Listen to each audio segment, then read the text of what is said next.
તો નડિયાદ માટે તો ખૂબ અગત્યની છે. ખૂબ સ્વાગત છે નીતિનભાઈ સાહેબ આપનું. આપે નડિયાદ માટે, નડિયાદને આગળ લાવવા માટે મને ઘણું બધું યાદ છે. આપે ને આનંદીબેને પહેલું ભેગા થઈને આ ચોમાસામાં જે પાણી ભરાતા હતા અને 7-7 દિવસ સાહેબ પાણી, તમને ખબર જ છે કે ઉતરતા નતા. આપે પણ અહીંયા નડિયાદમાં મુલાકાત લીધી છે અને આ વિસ્તારની પણ મુલાકાત લીધી હતી. તો પહેલી સ્લેબ ટ્રેન એમણે 7 કરોડ રૂપિયાના ખર્ચે અમદાવાદી બજાર વાળી 2 મારુતિ કાર જાય એટલી સ્લેબ ટ્રેન બનાવી આપી અને ત્યાંથી 25 થી 26 દિવસ સુધી પાણી ભરાઈ રહેતા હતા. તે સ્લેબ ટ્રેન બનવાના કારણે ત્યાર પછી કોઈ દિવસ એ જગ્યાએ એ રોડ ઉપર સહેજ પણ પાણી ભરાયું નથી. એને આજે વર્ષો થયા.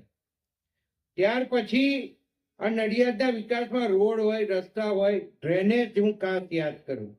ડ્રેનેજની સિસ્ટમ નડિયાદમાં, જૂનું નડિયાદ એટલે વર્ષો પહેલા ગાયકવાડની સરકારે જે ડ્રેનેજ નાખેલી એને એક્સટેન્ડ કર્યા જતા હતા આપણે. પણ આખી ડ્રેનેજ લાઈન જે મંજૂર કરી એ નીતિનભાઈ પટેલ સાહેબે આપણને મંજૂર કરી આપી.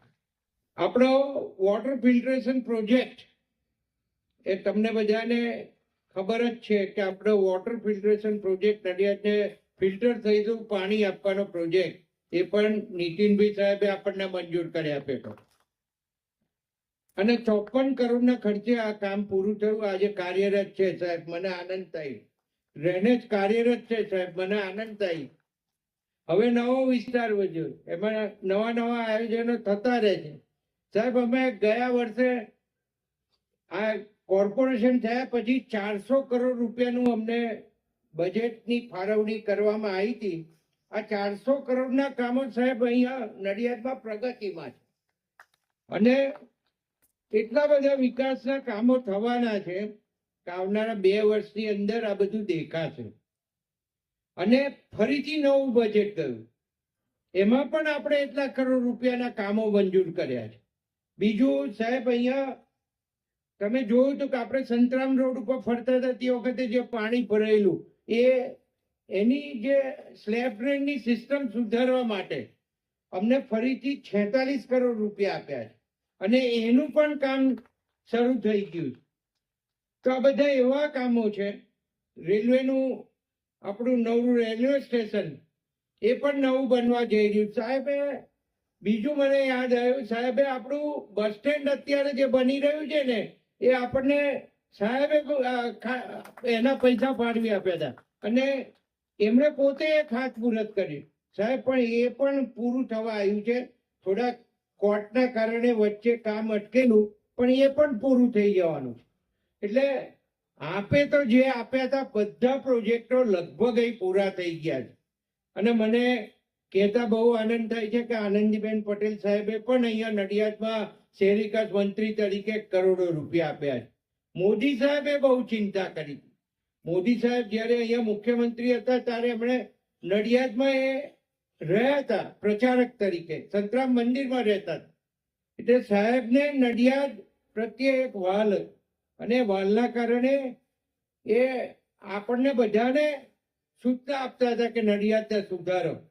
અને આપણે સુધારતા આટલે પહોંચ્યા છે.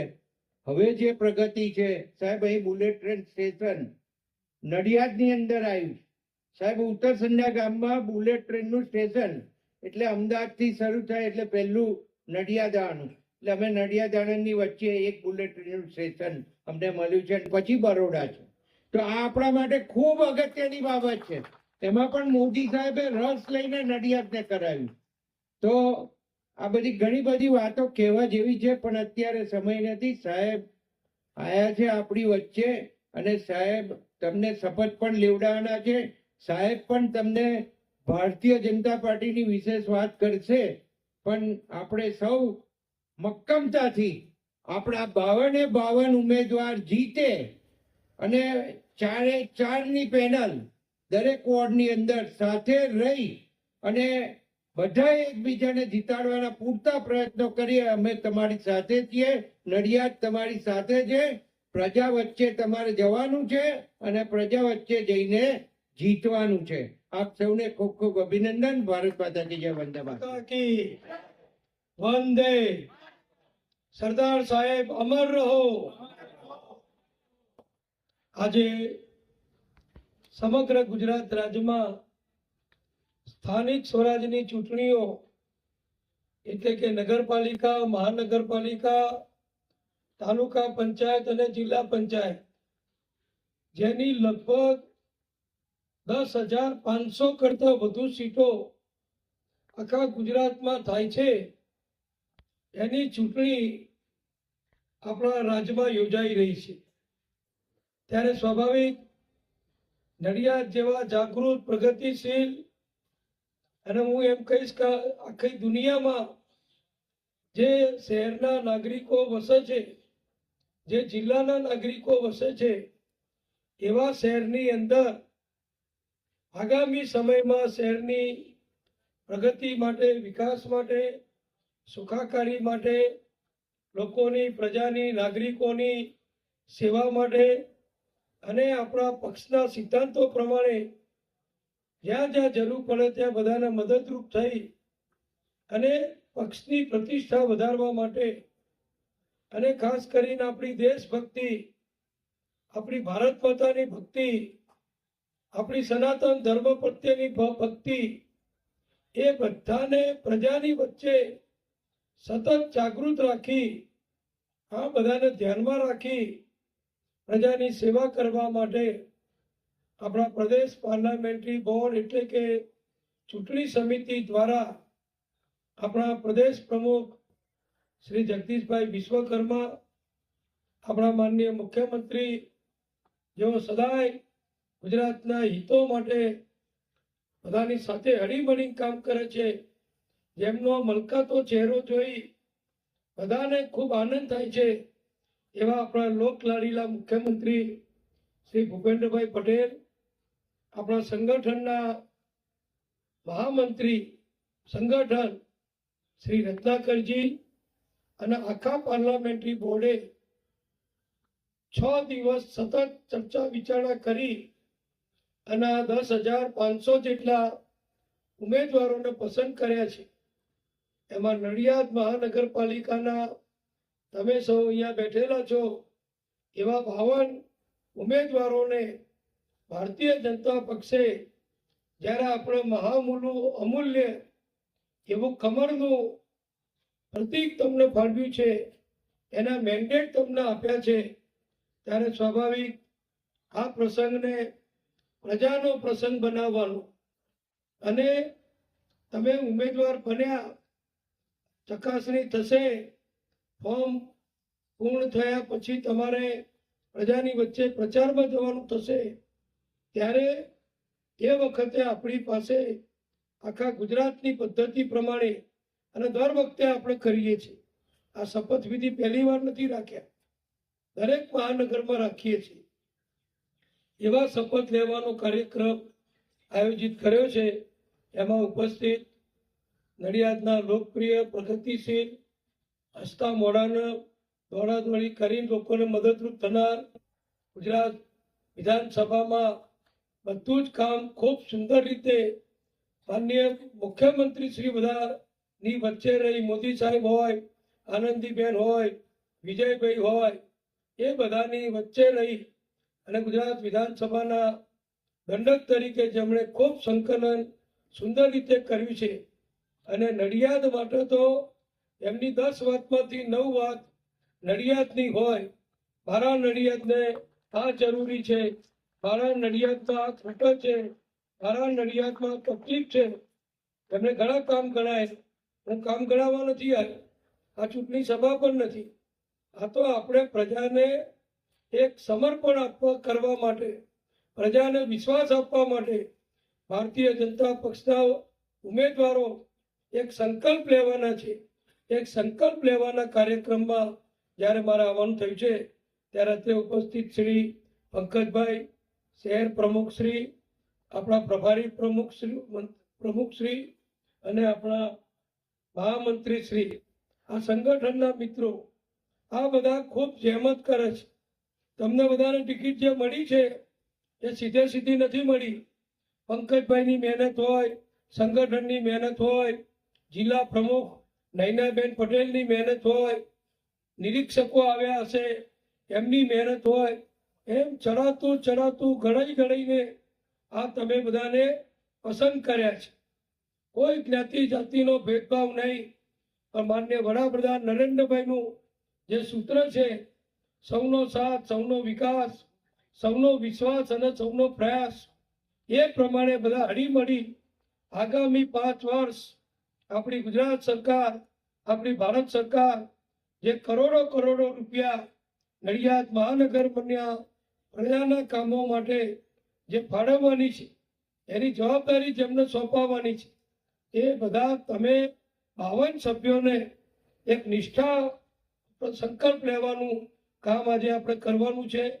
એટલે વિશેષ વાત હું નહીં કરું. જ્યારે ચૂંટણી સભાઓ યોજાશે ત્યારે બધા બહારથી પણ કદાચ શક્ય છે નેતાઓ આવે, અહીંના સ્થાનિક નેતાઓ, ધારાસભ્ય, સંસદ સભ્ય, સંગઠનના હોદ્દેદારો બધા તો છે જ. એ બધા મોહલ્લે શેરીએ સોસાયટીએ નડિયાદના ભૂતકાળ અને ભવિષ્યની આવનારી પ્રગતિની અને અત્યારની હકીકતોની લાગણી વ્યક્ત કરવાના છે. મને વિશેષ આનંદ અને સંગઠનને અને પંકજભાઈને અભિનંદન મારે એટલા માટે આપવા છે કે આપણે જ્યાં શપથ લઈએ છીએ, એ શપથ લઈએ છીએ ભૂમિ એ પવિત્ર ભૂમિ છે, જેમના નામથી, જેમના કામથી આખી દુનિયામાં નડિયાદ હોય કે કરમસદ હોય કે આપણું ગુજરાત હોય, એ આપણે ગૌરવ લઈએ છીએ કે અમે બધા સરદાર વલ્લભભાઈ પટેલના વારસદારો છીએ. અમે બધા લોખંડી પુરુષ સરદાર વલ્લભભાઈના જન્મસ્થળ એવા નડિયાદ શહેરના કાર્યકરો છીએ, નાગરિકો છીએ. પરદેશમાં આપણા શહેરના અનેક હજારો લોકો વસે છે. એમને પણ આનંદ ને ગૌરવ થાય છે કે અમે બધા સરદાર પટેલનો જન્મ જ્યાં થયો હતો એવા શહેરની અંદરથી અમે બધા આખી દુનિયામાં પહોંચ્યા છીએ.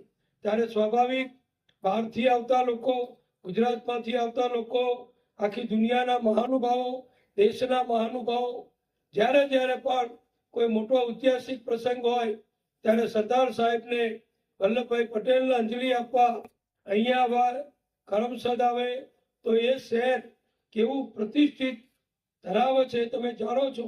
એ શહેરનું ગૌરવ, પ્રતિષ્ઠા વધારવાનું કામ સરદારભાઈનું વારસ તરીકે, આ શહેરના નાગરિક તરીકે તમારે બધાને કરવાનું છે. એટલે મને વિશ્વાસ છે કે ભાજપનું નામ તો ખરું જ, મોદી સાહેબના નામને આગળ વધારવાનું ખરું, પણ સરદાર વલ્લભભાઈના નામની પણ તમારે ખૂબ કાળજીપૂર્વક પ્રતિષ્ઠા વધે. કોઈ એમ ના કે નડિયાદમાં આ ખોટું થયું, નડિયાદમાં આ બરાબર ના થયું, તો એ તમારું ખરાબ નહીં લાગે. કોઈ પણ માણસ નડિયાદની વાત સાંભળશે તો એના મનમાં સીધું સરદાર વલ્લભભાઈનું એનું ચિત્ર એના માનસપટ ઉપર, એના હૃદયમાં આવશે. બધા જ ઈચ્છતા હોય કે સરદાર વલ્લભભાઈ કે મહાત્મા ગાંધીજી આવા નેતાઓના ત્યાં ખૂબ સારું પ્રમાણિકતાથી, નિષ્ઠાપૂર્વક પ્રજાના પરસેવાના પૈસા સરકાર આપે છે. આ સરકાર પંકજભાઈએ કહ્યું ને, એ કોઈ નેતાના નથી, કોઈ મંત્રીના નથી, તમારા બધાના નાગરિકોના. આપણા સૌ નાગરિકો જે વેરો ભરીએ છીએ જુદા જુદા સ્વરૂપમાં, નગરપાલિકાનો ટેક્સ હોય, સરકારનો જીએસટી હોય, બીજા બધા વેરા હોય, ઇન્કમ ટેક્સ હોય, એ પ્રજાના પૈસા એ આપણને સરકાર ફાળવે છે. એ ફાળવેલા પૈસા સદુપયોગ થાય, પ્રમાણિકતાથી વહીવટ થાય, ક્યાંય કોઈ આક્ષેપ ના કરી શકે વિરોધ પક્ષ વાળા. એવું કામ તમે આવનારા ભવિષ્યમાં કરો અને નાગરિકોની બધી જ લાગણીઓને સમજી જેટલું શક્ય હોય એટલું એમને મદદરૂપ થાવ, એવી ભાવના આ સંકલ્પ પત્રમાં અહીંયા પ્રતિબદ્ધ થાય છે. આપણે ભારત માતાના સંતાનો છીએ, આપણે ભાજપના કાર્યકરો છીએ. એટલે દેશભક્તિ, ભારત માતાની ભક્તિ, રાષ્ટ્ર સેવા એ પણ આપણો ધર્મ છે.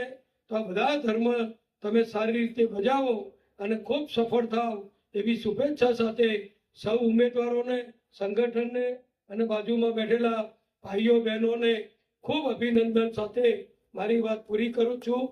અસ્તુ. ભારત માતા કી જય.